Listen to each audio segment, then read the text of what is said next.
माननीय प्रधानमंत्री पहली बार पैक्सों को अधिकार दिया है प्रधानमंत्री कृषि समृद्धि योजना केंद्र का स्थापना करने का।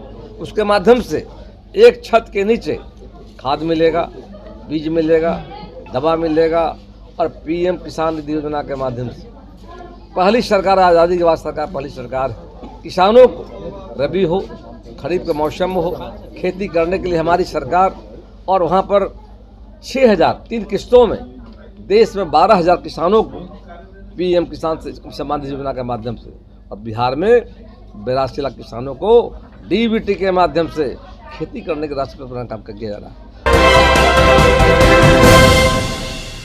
नमस्कार, आप देख रहे हैं सिटी पोस्ट लाइव और मैं हूं आपके साथ हर्षिता प्रताप सिंह। भाजपा कार्यालय में सहकारिता प्रकोष्ठ की बैठक हुई, जिसके बाद बिहार सरकार में मंत्री प्रेम कुमार ने इसकी जानकारी दी। साथ ही कहा कि जल्दी पैक्स के चुनाव होने वाले और इस चुनाव में भाजपा की ज्यादा से ज्यादा भागीदारी हो, इसको लेकर तमाम कार्यकर्ताओं को दिशा निर्देश भी दिए गए हैं। इसके लिए काम जारी है। तो वहीं लालू यादव और राबड़ी देवी पर भी जमकर निशाना साधते नजर आए प्रेम कुमार। कहा कि उनके राज्य में बिहार में जंगल राज था, लेकिन जब से बिहार में भाजपा की सरकार आई है तब से सुशासन बनाए रखने की तमाम कोशिशें की जा रही हैं और जो माफिया थे, अपराधी थे, उन पर भी कहीं ना कहीं नकेल कसने का काम किया जा रहा है। तो वहीं पूरे दावे के साथ मंत्री प्रेम कुमार ये कहते नजर आए कि इस वक्त देश में प्रधानमंत्री नरेंद्र मोदी की लहर है, एनडीए की लहर है, तो आने वाले चुनाव में एनडीए 400 का आंकड़ा पार करके जरूर रहेगी। साथ ही इस बैठक को लेकर तमाम जानकारी देते हुए मंत्री प्रेम कुमार ने और क्या कुछ कहा, हम आपको छोड़े जाते हैं उनकी बातों के साथ।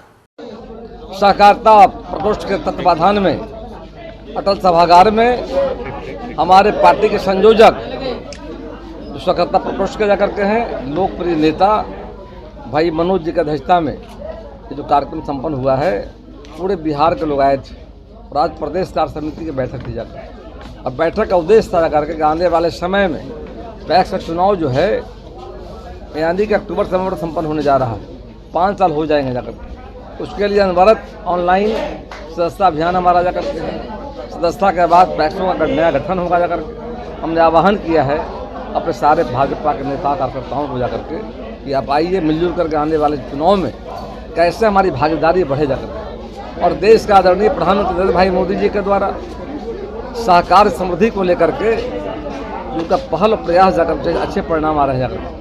आज़ादी के बाद सहकारिता विभाग कृषि मंत्रालय से हुआ करता था। देश के यशस्वी प्रधानमंत्री नरेंद्र भाई मोदी जी के द्वारा सहकारिता मंत्रालय को अलग गठित करके और सहकारिता को आगे बढ़ाने की दिशा में जो कदम उठाया है, और माननीय अमित शाह जी हमारे आदरणीय नेता हैं, सहकारिता मंत्री भी हैं जाकर के, उनके कुशल नेतृत्व में अनेकों काम हो रहे हैं जाकर। पैक्सों का उद्देश्य क्या है?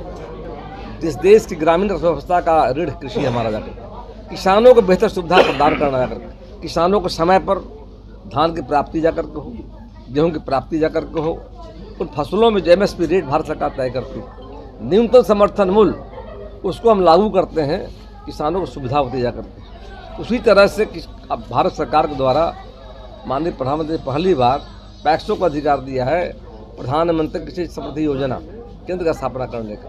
उसके माध्यम से एक छत के नीचे खाद मिलेगा, बीज मिलेगा, दवा मिलेगा और पीएम किसान निधि योजना के माध्यम से पहली सरकार, आज़ादी के बाद सरकार पहली सरकार है। किसानों को रबी हो, खरीफ के मौसम में हो, खेती करने के लिए हमारी सरकार, और वहाँ पर 6,000 3 किस्तों में देश में 12,000 किसानों को पीएम किसान सम्मान निधि योजना के माध्यम से, और बिहार में 82 लाख किसानों को डीबीटी के माध्यम से खेती करने के रास्ते पर काम किया जा रहा है। जब जब सरकार में हम आए हैं, हमारी प्राथमिकता किसान रहे।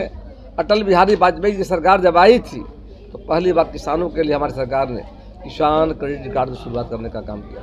अभी हमारी सरकार ने माननीय प्रधानमंत्री जी के पहल पर, आदरणीय अमित शाह की पहल पर किसानों के लिए सभी पैक्सों में चरणबद्ध तरीके से जन औषधि केंद्र खोलने का निर्णय लिया गया है, ताकि कम दामों पर जैविक दवाएं किसानों को उपलब्ध हो, गाँव के लोगों को उपलब्ध होने का काम हो जाएगा। उसी तरह से हमारी सरकार ने जो पैक्स हमारे हैं, पैक्स मतलब वहाँ पर ऑफलाइन में सारा काम हो रहा है देश के लेवल पर, और बिहार में भी हम लोगों ने प्रक्रिया शुरू कर दिया है, और आने वाले समय में ई पैक्स हो जाएगा, सारा ऑनलाइन हो जाएगा, सारा दिखेगा पैक्स कौन सा काम किए जा रहे हैं, एक पारदर्शिता दिखेगा जाकर के। और बिहार की सरकार के द्वारा पैक्सों के लिए मैं देख रहा हूँ कि सरकार कृषि रोडमैप लाने का भी काम किया जाकर, उसके अच्छे परिणाम आए हैं।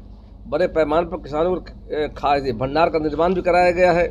और बिहार में पहली बार मुख्यमंत्री हरित कृषि संघ की स्थापना की गई है। सभी पैक्सों में हम 15 लाख की राशि दे रहे हैं, आधी राशि अनुदान है और आधा राशि ऋण के रूप में है, ताकि किसानों को खेती करने के लिए, आधुनिक तरीके से खेती करने के लिए उपकरण उपलब्ध कराने के लिए प्रोत्साहित करने का काम किया जा रहा है। जो बेहतर पैक्स काम कर रहे हैं, ऐसे पैक्सों को हम प्रोत्साहन योजना के तहत बिहार लेवल 15 लाख की राशि देने जा रहे हैं। 3 स्तर का है पैक्सों, कहीं पर 3 लाख, 2 लाख, 1 लाख का है। तो इस तरह से प्रोत्साहित करने जो अच्छा पैक्स काम कर रहे हैं, इस सरकार की हमारी योजना जा करके है। और उसी तरह से हम कर रहे हैं क्या, कंप्यूटराइज करने से फ़ायदा क्या होगा, बड़े पैमाने पर जो हमारे पैक्स हैं बहुत बेहतर काम कर रहे हैं। देश में आज़ादी के बाद मैं देख रहा था किसान आत्महत्या करते थे।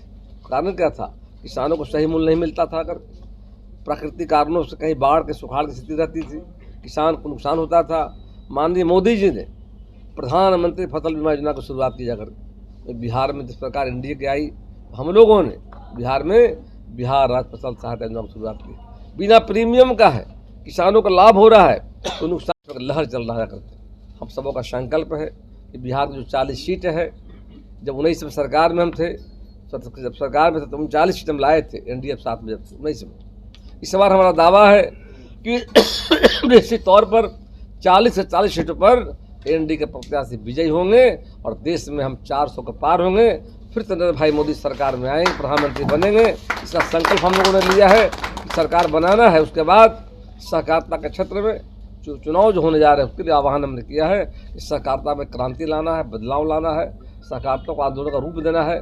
इस देश राज्य के अंदर में बड़ी संख्या में बिहार में जाकर लालू जी की सरकार को देखा, राबड़ी जी को भी देखा जाकर, क्या बिहार की हालत थी। बिहार जंगल राज था जाकर, पूरा बिहार अंधेरे का बिहार था, गड्ढा बिहार था, कानून व्यवस्था नाम की चीज नहीं थी।